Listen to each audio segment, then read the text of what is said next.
My name is Emily Fox. I'm a senior at Woods Cross High School. And before I begin, I want to give you some context for this speech. On September 15th of 1963, 21 children went to Sunday school at a church in Birmingham, Alabama. What they didn't know was that 4 segregationists placed sticks of dynamite under the front steps of the church. 17 of the 21 were injured, but 4 girls, all under the age of 14, were killed. Dr. King was asked to give the eulogy for 3 of the 4 girls.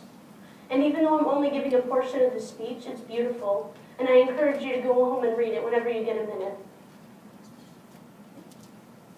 This afternoon, we gather in the quiet of this sanctuary to pay our last tribute of respect to these beautiful children of God. Though they entered the stage of history just a few years ago, in the brief time they were privileged to act on this mortal stage, they played their parts exceedingly well. Now the curtain falls. They move through the exit. The drama of their earthly lives has come to a close. They are now committed back to that eternity from which they came. These children, unoffending, innocent, and beautiful, were the victims of one of the most vicious and tragic crimes ever perpetrated against humanity. And yet, they died nobly. They are the martyred heroines of a holy crusade for freedom and human dignity. And so this afternoon, in a very real sense, they have something to say to each of us in their death.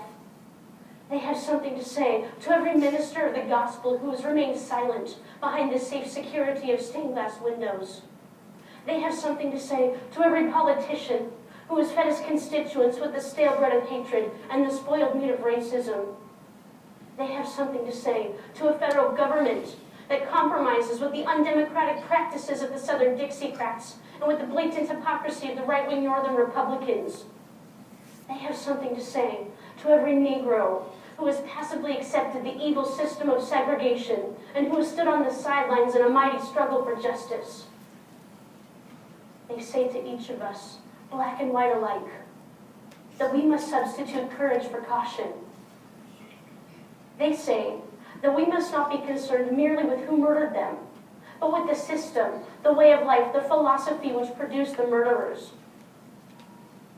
They say to us in their death that we must work passionately and unrelentingly for the realization of the American dream. And so I stand here today to say to all who are assembled that in spite of the darkness of this hour, we must not despair. We must not become bitter, nor must we harbor the desire to retaliate with violence. No, we must not lose faith in our white brothers.